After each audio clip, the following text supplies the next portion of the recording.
بسم الله الرحمن الرحيم. البانيه وتركات شويه للبانيه. دي طاسه هي اللي عامل وش كده اسود عليها شويه، حاطه فيها قطعتين ليمون، شريحتين كده. ليه شريحتين الليمون؟ لان لو الزيت فيه اي حاجه، شرايح الليمون او ورق اللورة او واحده حبهان او اي حاجه بتدي ريحه مش هتخلي فيها ريحه خالص نهائي. تمام. ده البانيه.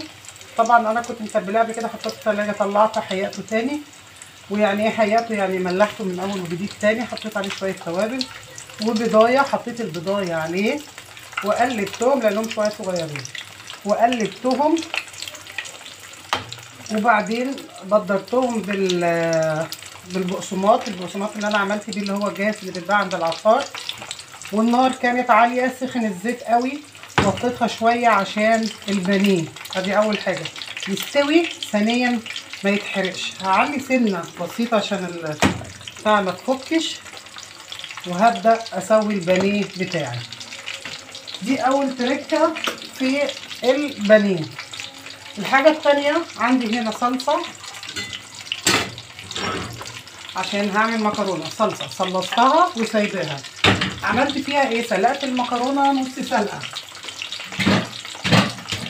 لو هتحبي تجهزي شويه قبل جوزك او قبل عيالك ما يجوا من المدرسه. دي مكرونه سلقتها دلوقتي وبعدين سلقاها من شويه. عملت ايه؟ حطيتها في المصفى، حطيتها في الفرن فبتمسك في نفسها شويه. ممكن تحطي عليها شويه زيت وهي في المصفى، حطي عليها شويه زيت هيديها لمعه. ودي التركه بتاعت المكرونه، هيديها لمعه وهتخليها بتلمع زي كده. يعني انا حطيت الزيت دلوقتي لو لاحظتي اهو في لمعه في المكرونه، والصلصه تحتيها والنار مطفيه. ايه اللي حصل؟ انا خلصت الصلصه بتاعتي وحطيت الحياء بتاعها والتوابل بتاعتها وسبتها هديت شويه. طبعا انا يعني بعمل اكتر من حاجه في وقت واحد. طبعا بروق، كنت بغسل، فعلى ما غسلت ونشرت وخلصت بدات اسلق المكرونه وبدات اعمل تسبيكه وبدات اسلق هنا اللحمه. اسلق لحمه عشان بكره طبيخ الجمعه. وتبلت البانيه وحطيته في الثلاجه. اهي هلكه، ولكن بتحاولي تنجزي لان يوم الغسيل بيبقى 3/4 اليوم او نصه ضايع في الغسيل. تمام. هقلب المكرونه دلوقتي. نسيت اقول لك ان المكرونه ما تسلقهاش تسويها قوي، اسلقيها نص سلقه. يعني ايه نص سلقه؟ يعني نص سلقه وهي على الصهد بتاع البوتاجاز. لما بتحطيها على البوتاجاز وتقلبيها في الصلصه بتكمل تسويتها وكمان بتشرب الصلصه. يعني ايه بتشرب الصلصه؟ يعني بتتشربها، يعني ما تبقاش كرفها بره كده، يعني ما تبقاش الصلصه سايبه وبتاع.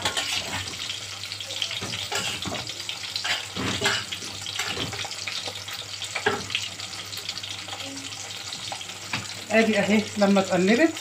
تمام. وهعمل النار عليها شمعه.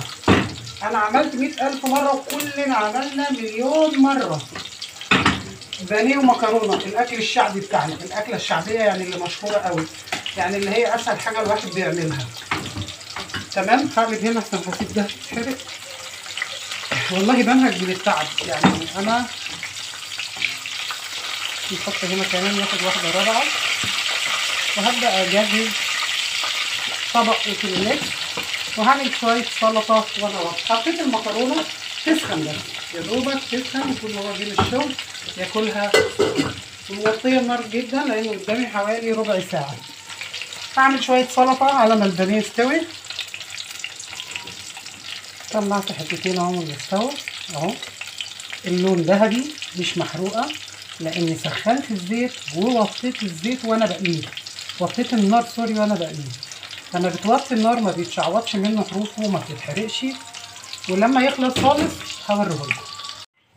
وده البانيه بعد ما استوى. عايزه اقول لكم اللون تحفه، ما فيهوش حاجه محروقه، مفيش حاجه ناشفه. عايزه اقطعه الحقيقه اهو، بس هو سخن جدا، طري جدا اهو، مش مقرمش قوي لكن مستوي، مش محروق قوي لكن برضو مستوي، مش ني. علشان كده قلت اوريهولكم بعد ما يخلص. انا عامله على قد ما هنتغدى. اشوفكم لما نكمل. دي المكرونه خلاص خلصت، بس انا حطاها تسخن شويه لان المكرونه كانت بارده والصلصه كانت بارده، فهنسيبها لما تسخن وبعدين ان شاء الله.